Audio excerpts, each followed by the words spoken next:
The Big H Podcast, tune in now. Conversations that'll wow.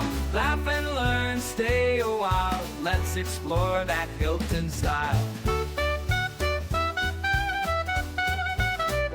From the highs to the lows, every story just explodes. Mike's got questions on the go, diving deep from head to toe. Every week the guests align, sharing moments so divine. Stay with us, the pace is fine. Every episode you'll find. The Big H Podcast, tune in now. Conversations that'll wow. Laugh and learn, stay a while. Let's explore that Hilton style.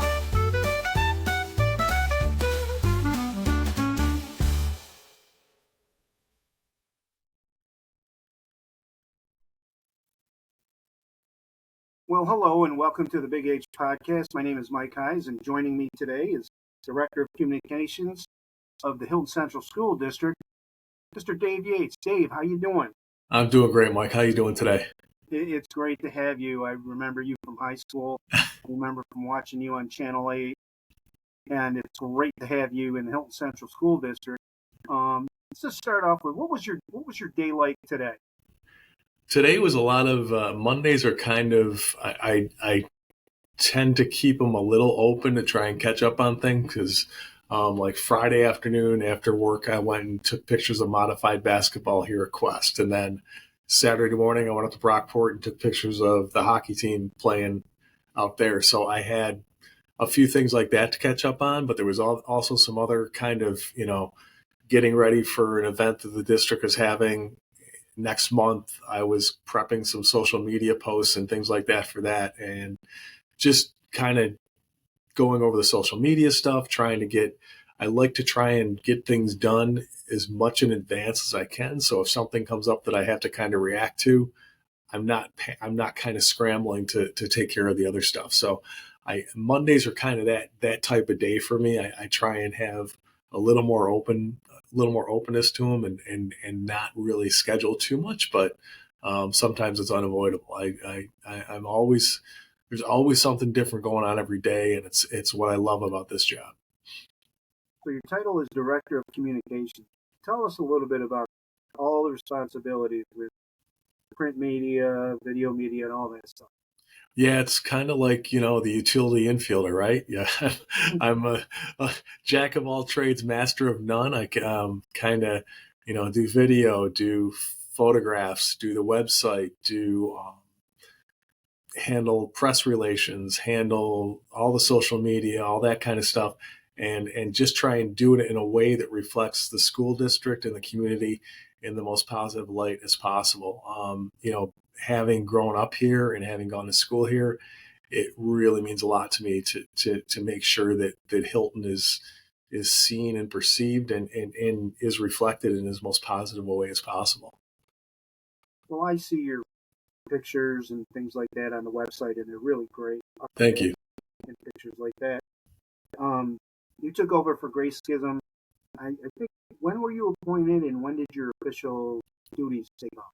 I started on April 15th. I always remember because it's tax day. So that was my first day. So it's an interesting time to come into a school district because there's an awful lot going on. You're kind of getting that transition from, you're really getting into the end of school where stuff is really starting to pick up. The end of the school activities and the events are starting to really gear up for the senior class and all the other classes. So, and plus the budget vote is coming up, would be, a month after that. So having been through that before, it was kind of interesting to see the similarities and the differences to how the district I was at before did things and how things are done here. And now I've got that under my belt. Now it's kind of, I have a familiarity with it and can kind of, I have a foundation to build on for this year with that kind of stuff.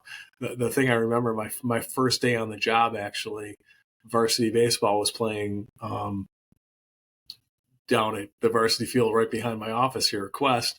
And so I figured, well, you know what? I'm just going to, end of the day, great way to end my first day. I'll go out and I'll take pictures at varsity baseball. And I walk on the field and there's Ori Me, who I have a hard time calling Ori because he was always Mr. Me. He was my JV baseball coach. He was my gym teacher. And it was like I walk on the field and there he is. And it was just great to see him. And Hilton goes out and had a combined no-hitter that day. So it was like, okay, this is a really good way to, maybe it's a sign that this is where I belong. Yeah, it was an honor of Dave Yates. We'll get into your high school career, which did play baseball. Cool. You referenced a little bit about some of the experience you took from other districts. I know you worked in McQuaid and East Irondequoit. Talk a little bit about your positions there, how they prepared you for Hilton, and maybe even the differences from community to community. Well, it is. I mean, East Irondequoit that's where I lived, and my kids went to school there. So I was, it was again, I think it was really important for me because I had that connection, not just as an employee and as an administrator in the district, but I was also representing my family and I was a taxpayer in the district. So to be able to kind of, any questions that came out of that vein, I could answer is I looked at it from those different lenses, and I think that provided me with a really good perspective that made it more meaningful for me to kind of get the message a lot like I do here. That's one of the big similarities, I think, is having a connection to a place, like having, living there and having my kids there and it meaning East Irondequoit having that special meaning to me at that time of my life was really important to make it more than just a job. It was something I was very passionate about. And that's kind of the same way being a Hilton graduate and having grown up here, it really means a lot to me to be back at this district and to be working here. McQuaid was a great experience. McQuaid was totally different, being a private institution and being so small and just, only boys there. And just having just middle school and just high school in the same building, everybody knows everybody. Everybody, when you're walking the hall, hi, Mr. Yates. I mean, it's just one of those things. At East Irondequoit, I went from being the camera guy to being Megan's dad I went from camera guy to Mr. Yates to Megan's dad to Ian's dad, then back to camera guy after a little while. Because once my kids graduated, I kind of lost that connection to the younger classes. But it was just something that in time people would they'd see me at something and they'd appreciate the fact that I was there and they were getting the coverage and that kind of thing. So it's something that, I like to be seen, and I like to be at as many things as I can. Sometimes it drives people crazy. It can drive me crazy because I want to be as much as I can and I can't be. And it's that gets frustrating at times, but I've learned over the years that I've really got to find that balance of doing my job and doing it well and also taking care of myself. I mean, and that's something that, when you get the age that I am, you come to appreciate more than you might have before. You referenced your son and daughter. Talk a little bit about them, what it was like when you were in their district working, and then what they do for their career and their families now. My daughter Megan is living out in Springfield, Missouri right now. She is a speech language pathologist at a hospital. She's getting married this coming September. She'll be getting married in Chicago to her fiance, who's a gastroenterologist at the same hospital she works at. They've got a great life right now. They got a great life ahead of them, and I can't wait for them to take that next step in their life. It's just they're just wonderful together, and it's so great to see her so happy with her fiance. And she was the athlete in the family for me. She was a very good soccer player, and then her junior year in high school, she tore one ACL, and then the following summer, she tore her other ACL. So she went to Ithaca, and she was going to play soccer there, or at least try to, and the coach was interested in her. But then when she tore her ACL, that kind of derailed her freshman year. She tried out her sophomore year after she'd gone through rehab and everything, and just her body couldn't keep up with what her mind wanted her to. But it's funny because she was so committed to the program and so like she showed the coach so much that the coach offered her position on the team as basically um, an undergraduate assistant type thing, or where she was invited to be with the team and practice with the team and be on the bench for all the games, just as because it meant so much to her. And she did that for a little while, but she decided that the focus on her academics was more important, so she turned to that instead. Graduated from Ithaca, then went to Michigan State and got her master's degree, and went from there to Arizona for a year, back to Michigan and East Lansing, where she worked at a hospital, and then now she's been out there for about a year now. My son is Ian, and he graduated from Syracuse. He was a drummer. He was in marching band. He was in the theater. He's very involved in theater. Was in all the musicals and plays at the high school.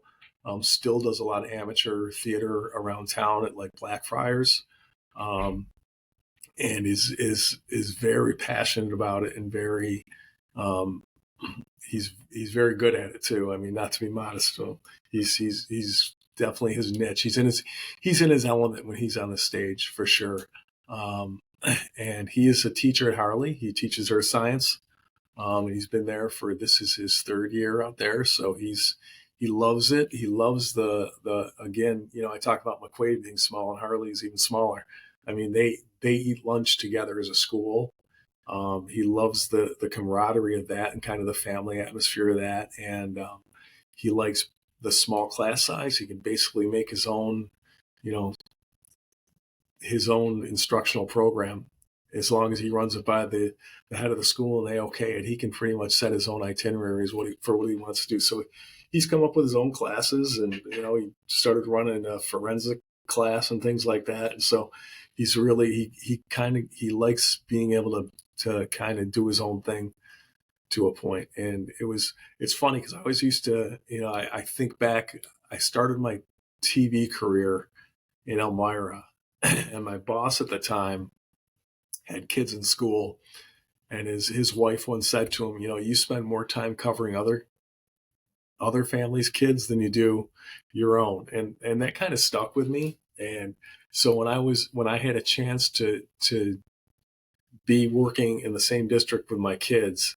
I would, I loved highlighting them. I love spotlighting them, but I never tried to, I would make a conscious decision if I had pictures to put online or something like that of sometimes not using my own kids because I didn't want to be accused of playing favorites and that kind of thing. And it's a fine line though, because I mean, my daughter was the best soccer player on her team. And so when she's the one who's the standout soccer player who's got the ball and doing the most with it most of the time, it's tough not to highlight her. Same thing when my son's got the lead in the play, it's tough not to highlight him. So it was it was a fine line sometimes to try and balance, but I try to do it as well as I can. It sounds like you really had some well-rounded kids there. I just want to go back to your daughter. So she's a really strong soccer player. She has dreams of playing in college, and then she suffers some knee injuries. What was it like as a dad watching your daughter go through that? How did you help lead her through those days of pain? It was, I still remember her after her first, I always say it's like, I carried my daughter off the soccer field twice on my back. And it was some of the most difficult times I ever had. I remember waking up the next day after her first ACL, and I woke up like it was a normal day. Then all of a sudden, it's one of those things that kind of hits you like, oh my God, that happened yesterday. And to watch her rehab I think it was, she put her head down and put herself into it like she did with everything else. And her determination to get back to where she was, I took her to rehab almost every session. I would drive her there and I'd stay and watch her do her things. And I remember I was so nervous with some of the, you trust the physical therapist who's working with her, but at the same time, the first time she gets on a treadmill and he tells her, okay, you can run, try running. You're thinking to yourself, she's not going to be able to do this. Her knee's going to buckle. And then it goes from that to doing a one-legged jump on the bad knee. And you're thinking, this isn't going to work. It's not, but they've got it down to a science, literally. So it did work. And the first time she played again, I was a nervous wreck. And but she made it through like a trooper. And she, her senior year, she played great. It was great to see. And so it was a bond that the connection that we had that was really special. Being a former athlete myself, that it was really nice to connect with her over that. You have a son who's musically inclined in drama and stuff. What was it like watching him perform in those musicals? Because while you're on stage, maybe he's going to forget his lines, maybe he's going to be off key. How was that as a dad? I compare it to I imagine it's like watching your son be quarterback, where all eyes are on him. And, in any musical, there's always that one song with one scene and one note that's going to carry the show, right? I mean, he was the lead in Singing in the Rain. And they did the stage up with where he's swinging on the lamppost, the water's coming down while he's doing that dance, and watching him do that, and just oh geez, I hope he nails it. Hope don't slip, don't do everything where you're just all the worst possible scenarios are running through your mind, and when he gets through it, you're just like, okay, phew, we can breathe now. It's and to see it, I don't know how he does it. The respect that I have for people that can get on stage and do that, and to, between the dancing and the singing and remember your lines and everything else, I have no idea. You think about memorizing a playbook in football, and it's it's kind of the same thing. It's like how do you just make that connection? But it's something that he's definitely. It's a natural born talent for him, and I'm just so glad to be able to see it. So let's go back to you and your college experience. I know the last time we spoke, you said that you went to Fredonia. Yep. Tell me a little bit about your Fredonia experience, the TV experience, the journalism you had there, and how it took off. Yeah, I went to Fredonia, and it was, I went there and was gonna play baseball. I wanted to be on the baseball team there, and I went and I tried out, and I actually made the team. But I also was selected to work on the newspaper staff for in the sports department at the college. And I figured, well, thinking long term, where am I going in baseball? And maybe by doing the right thing, what I thought at the time, and staying with the newspaper and doing something that would help me in my career. So I passed on playing baseball and worked as the sports editor at the paper, and loved it. I mean, it was so much fun to be able to do that. And from that, I made connections, and the one thing I liked about Fredonia was I knew when I got there, as a freshman, I was going to be able to be a part of the student television station as well.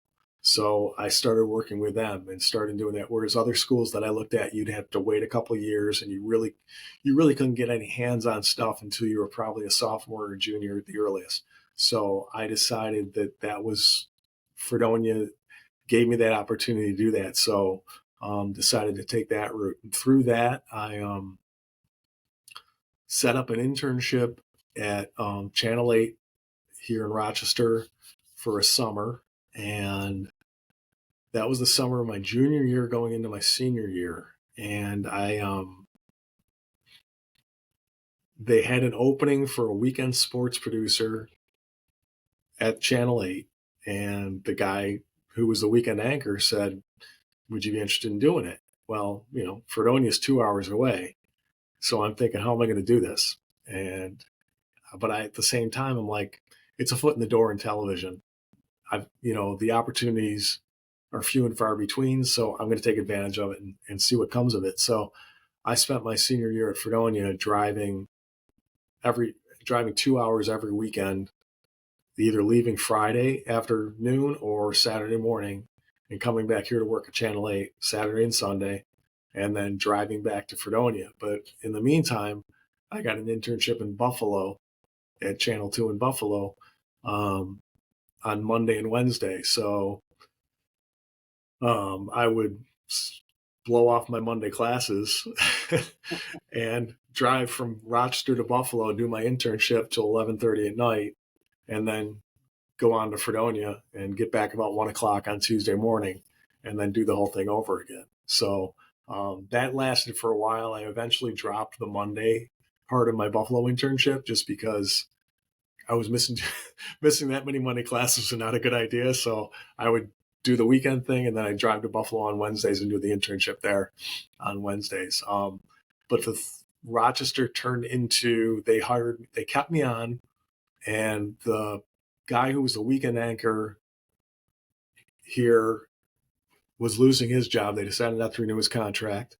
And so an opportunity came up for a job. He saw a listing for a job in Elmira, and he goes, "It's too small for me. Why don't you give it a shot if you want to?" So I did. I got the job, and still I remember when I was, on cloud nine. I had my first job, and the profession I'd always dreamed of doing. And so I called my dad to tell him, and dead silence on the other side of the line. He goes, because I told him how much I was going to be making. He's like, "You can't get any more." I had no concept. I didn't care. I did not care about the money. It was just I had a job, and that's all I cared about. So yeah, and then was there for a while. Actually came back. I got burned out after a while because it was a tough, not a tough spot. It was a lot of fun, but at the same time, it could be a bit of a grind, and you get to a point where you're like, I don't know if this is going to lead to where I want it to lead. So I came back here and went to Brockport, was going to get my education degree, wanted to become a social studies teacher because I've always loved history, and I thought that would be something that I had a passion for, and I wanted to pursue that. But I still had the bug. I hadn't gotten it on my system, and so after a while, I went back to Elmira and in the exact same job, and that turned into eventually a job here at Channel 8 opened up again, and I came back up and was there for a while as the weekend sports anchor. Your career, do you obviously practical experience internships is something that you would highly recommend to someone who wants to get into business, correct? Oh yeah, without a doubt. I mean, and it's not as much what I learned at my internships, it's the people I met that ended up creating the opportunities for me, I think. To get my first job, if I wasn't at Channel 8 as an intern, I never would have heard about that. I was at Channel 2 because the guy I worked for in Elmira had I knew about when I was at Channel 2 doing my internship. One of the guys there was friends with the sports director in Elmira, so I had a recommendation from him that so it all kind of, it was a very small community kind of thing, and it was just a small circle that people kind of who knew each other, I could kind of relay, hey, do you know so and so, and bang, they would, and the connections. I think that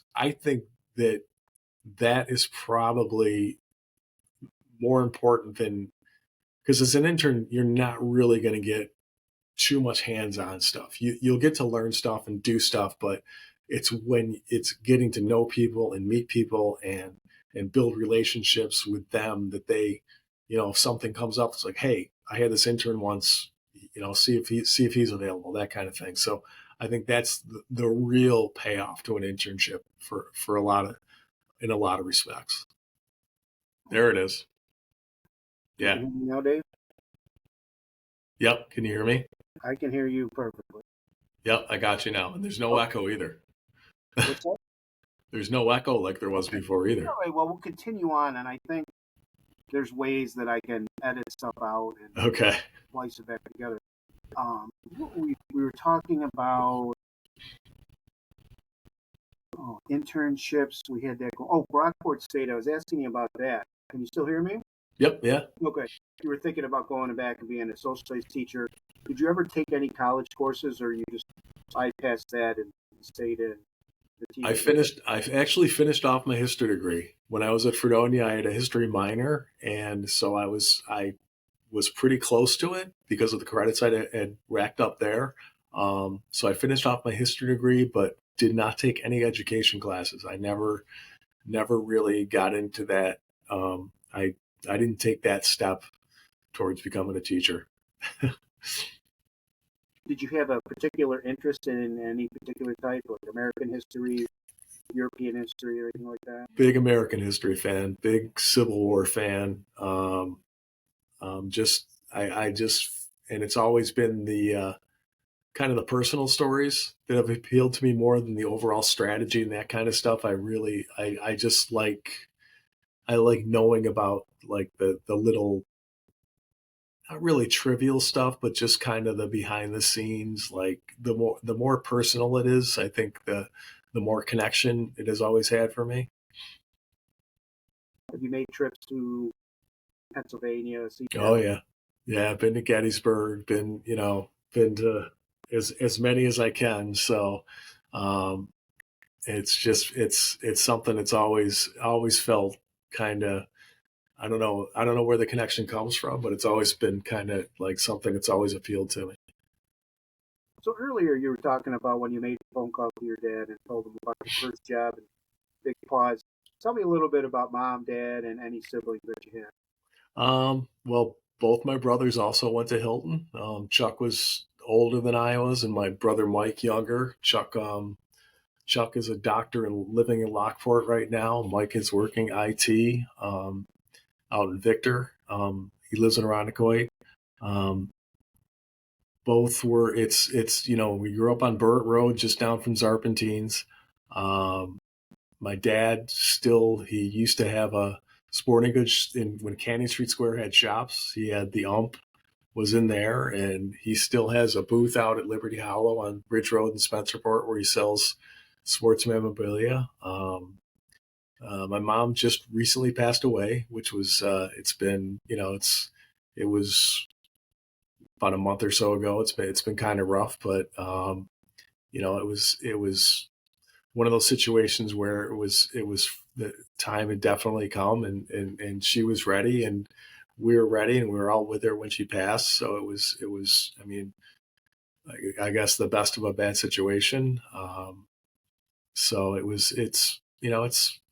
it's strange, not when you lose a parent, it's kind of it's all of a sudden you automatically think, oh, I should call her right now and tell her about this. And then the second thing, oh, geez, I can't anymore. And I came towards the end, I came to appreciate the people who say, when you get that chance, when, there's a country song now, I think, where it says, when your mom calls, your dad calls, don't say, I'll call you back, or, anything, take the call, because you never know, for sure. Well, my condolences on the loss of your mom, and I hope your dad is doing okay. He is doing good. Yeah, he's keeping busy, so that's the important thing. So let's go back to those Hilton days. Describe the year that you graduated, maybe some of your classmates. You were also a pretty popular dude. Don't shy away from telling the viewers what Dave Yates was like in his high school years. Well, I think I might have been popular, but probably not popular with the faculty and staff, because I think I was a little bit on the wild side. I mean, I always looked at it as I really enjoyed my high school years because I feel like I made the most of them. I enjoyed, I don't think I missed a varsity basketball game as a fan when I was a student. I think I was at every one. We painted our face half red and half white, and spelled out Hilton on the t-shirts in front of us, and we got rowdy, but we weren't rude, I don't think. I mean, I guess Not rude. I like that. I like to think that's how it was. We had fun. I mean, we had a lot of fun.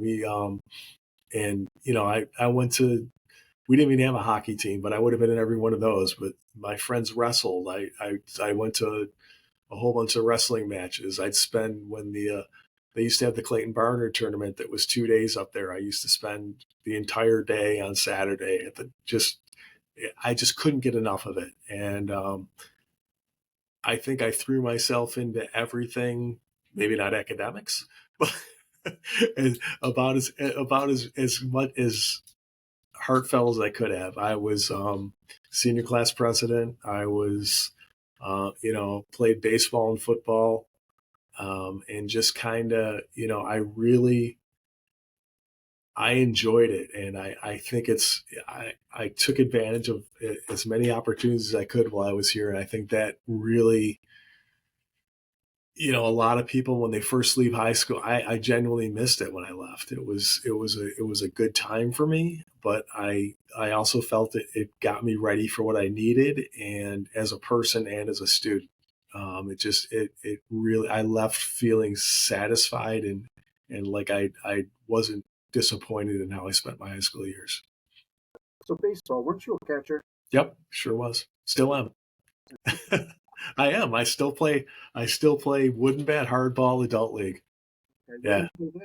We play all over, out in Brighton where Brighton Varsity plays. We play Genesee Valley Park, sometimes out at Brockport State, just different diamonds around.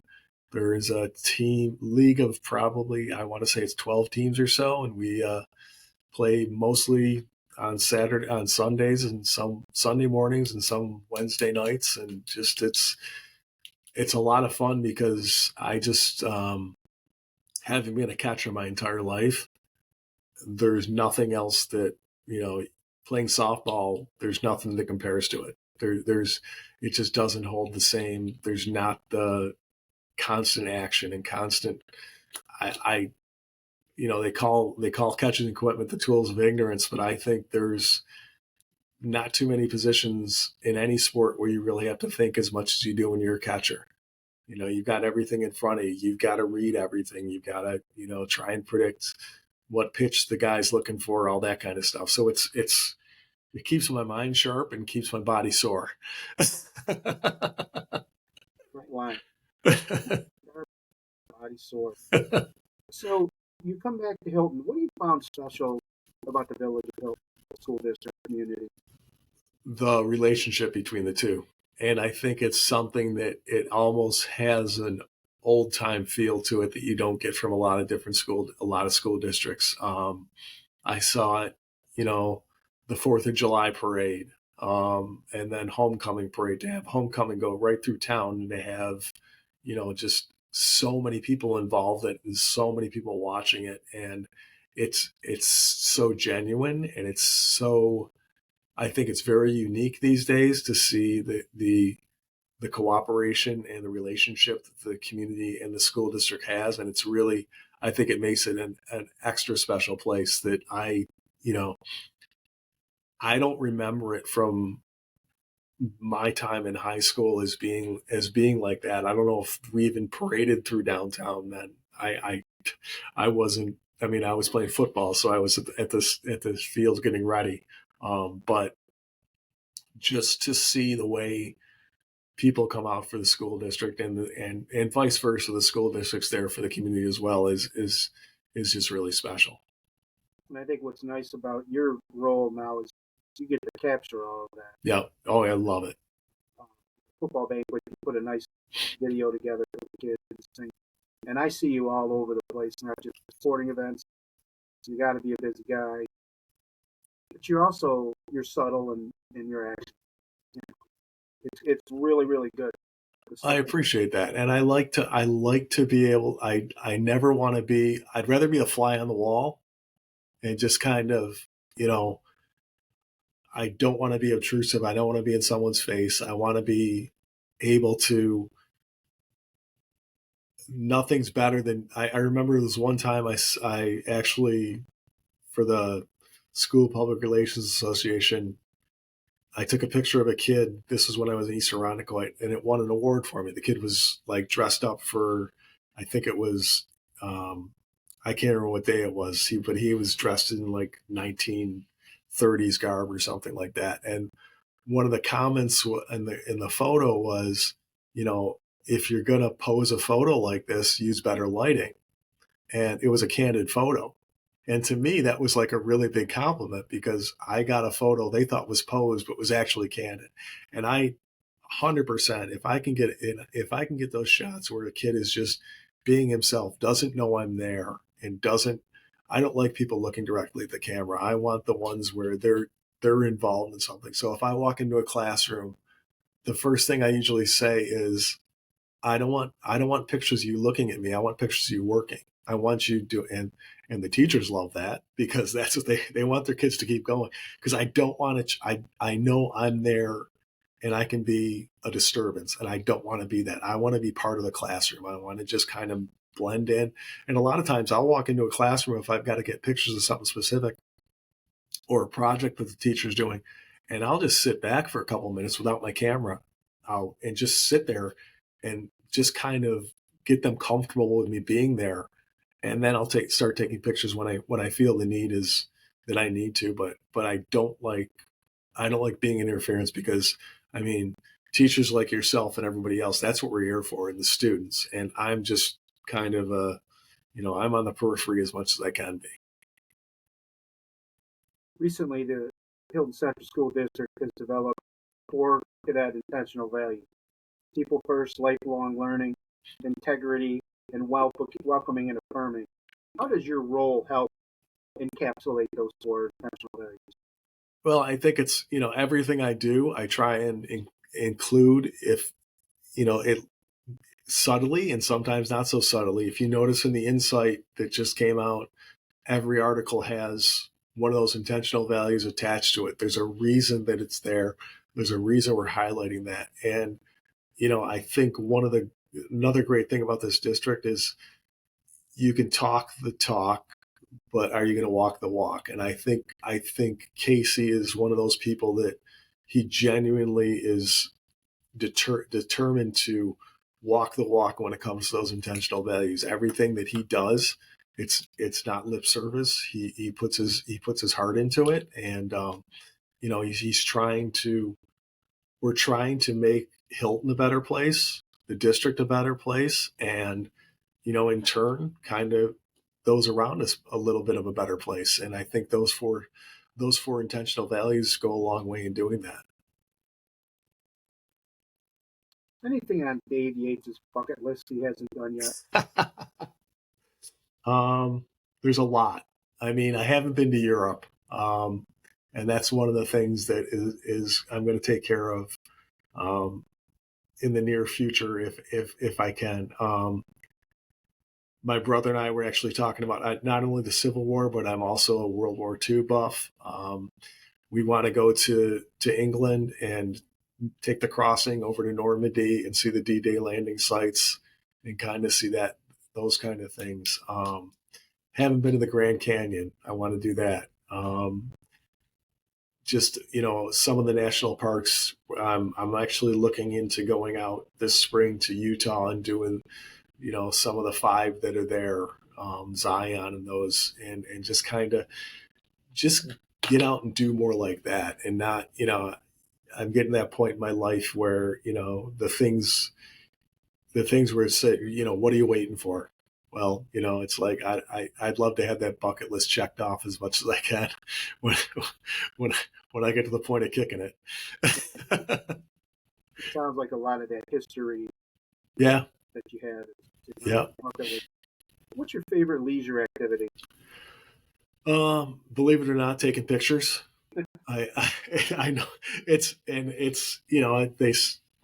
they say, if you love what you do, you don't work a day in your life. Well, that's not true, I don't think, because it's still work. And, but I really enjoy being able to capture something that, is unique or has a different look to it. A few years ago, I was out at Webster Park, and sun was setting, and I see this lady going by on a paddleboard, and she's got her dog on the paddleboard. And so I just waited till she was silhouetted against the sunset, and I got the picture. And it's, you know, and I have a camera where I can download the picture right to my phone. And she came out of the water. I said, I got this picture. I'd like to share it with you. And I was able to share it with her. And I really like being able to do that. I love being able to get pictures and share them with people. And that's one of the reasons I love taking pictures of the kids around here, because I want them to see themselves highlighted. I want their parents to see pictures of them doing things that they normally wouldn't be able to see. As a parent, we miss so much of the everyday that's happening in schools, and things behind the scenes that you might not be able to appreciate. And to be able to share something like that, if it makes somebody smile, if it's something that they can share with their grandparents, then, I've done something good for that day. How about a favorite food to eat or prepare? Oh boy, I love to cook. I'm trying to be better about what I eat, because again, you get to that point where it's like, you realize the effect that, eating bad can have on you. So you try and do better. I love seafood. I love cooking it. I love, I think seafood is probably my favorite type of food, across the board. Any favorite movie of all time? Two or three of them. Depends on my mood, without a doubt.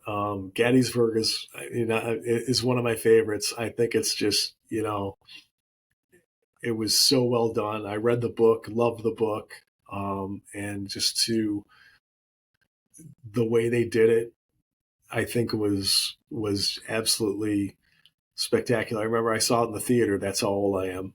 And I remember it was so long. There's an intermission in it. Which when's the last time you've been to a movie with an intermission? And then, once baseball season rolls around, The Natural and Field of Dreams are two. I try and, it's almost like Christmas movies for me. I try and watch both those right as opening season comes around, and just absolutely love those. So those are probably some of my favorites. Favorite book? It's funny, because we did pick this up from before. I'll spoil it for people, and we talked about that, and afterwards, I just read A Christmas Carol by Charles Dickens, which is one of my favorite Christmas stories of all time, and I never read it. I've seen probably every version of that movie, of that story in movie form, but I never read the actual book until this Christmas, and it was such a fascinating read, just to kind of compare that to the movie versions, and see the similarities and dissimilarities, and how they did differ. And actually, the book that Field of Dreams is based on is a book called Shoeless Joe.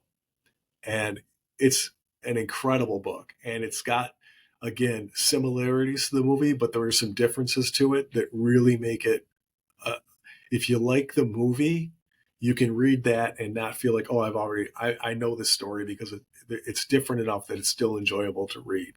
I like to read some, it depends, again, like with the movies.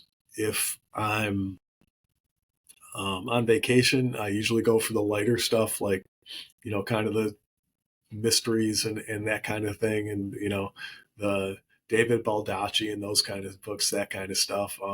I just started reading a book called The Bloody Mohawk, which is about the French and Indian War in the Mohawk Valley in the New York region. So it's a localized history book, and I'm just getting into it, and it's a step above reading a textbook. So I think I'm going to be okay with it, because some of the history stuff can get pretty dry. So we'll see. You have a favorite quote? Like, sometimes I don't read a lot of books, but I remember the quote.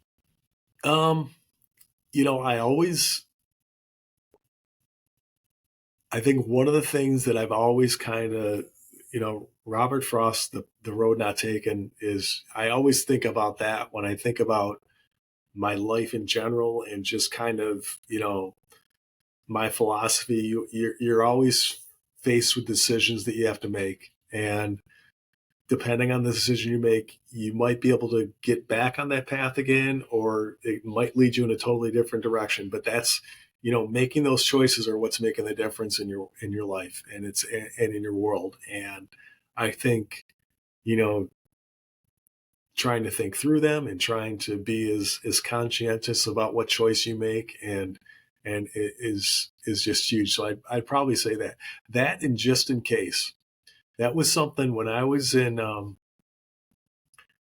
television. It was something that I used to write. This is how old I am too. We used to actually record on videotapes, cassettes in the cameras for television, and I used to write that on the top of the tapes, JIC, JIC. And there was one time when I was working in Elmira, and I worked as a videographer there as well. And they used to have an LPGA event called the Corning Classic. And I was sitting there, and the other TV station was there as well, this one par three. And they're waiting for the lead group to come through so they can get highlights of them hitting their approach shots. Well, I'm sitting there and I'm thinking, well, just in case, I'm going to shoot everybody teeing off, right? Sure enough, about three groups before the leaders, someone gets a hole in one. And the other station was just sitting there, and they looked over at me, and I had it. And it was, ever since then, I was always, just in case, I'm going to do this. Like, I always would, at the end of a basketball game, no matter what the situation was, I wouldn't leave before the end of a quarter, because I didn't want to miss a buzzer beater. You never know. Somebody could throw one in from three-quarters court. I want to have that. And that's kind of how I still do things. If I'm at a basketball game taking still pictures, I can switch my camera to video just by throwing a switch. And I'll do that for the last 10 seconds of a quarter, because getting video of someone doing that is a lot more exciting than getting stills of someone doing that. So it's just little things like that. I don't want to be standing there when something like that happens and someone say, "Did you get that?" No, I didn't. Yeah, I got it. Okay, just in case. Yeah. Last question, then we'll wrap up. If you could have dinner with anyone from history, alive or dead, who would it be? I'll go back to my Civil War things and say Abraham Lincoln. I think just, he was such when you look at what he had to deal with and the complications that it was a very complicated time, obviously, but he had so many different factors coming down on him, and to try and navigate that and try and, the decisions that he had to make, and the path he had to take to do what he felt was right. It's really fascinating. And I just think he always, in reading about him and reading his writings, he's always fascinated me. It's always been, he had a tragic life. He had he had a horrific death, but it just was, to be able to talk to him, I think would be absolutely fascinating. So you graduated from Hilton, you come back from Hilton. If you could give advice to a Hilton High School senior, what would it be? I would say to just, I think one of my big issues now is that instant gratification thing, that people just want things immediately. People expect, because of social media, whatever, instant responses, instant this, instant that. Just kind of soak it in, just, and think things through. Think about, the decisions you make and the consequences, and the domino effect that can have for you and others. And just sort of, and just kind of really appreciate what's around you, and don't take it for granted, and really, really kind of, like I said, soak it all in as much as you can. Well, Dave, I've really enjoyed getting to talk to you more on this podcast. We had to do it twice. So I think Twice the fun. And I also appreciate you coming back to your roots in Hilton and probably living out the last part of your career. I would think so. This has been Yakking It Up with Yates. Look forward to future podcasts with guys like Jeff Murphy and Jason Green. can follow me on Rumble and X at Michael Heiss 17 or on Spotify at the Big H Podcast. Dave, we'll see you around the gyms. I'll say hi. Oh, yeah, for sure. All right. Looking forward to it, Mike. Take care. Bye.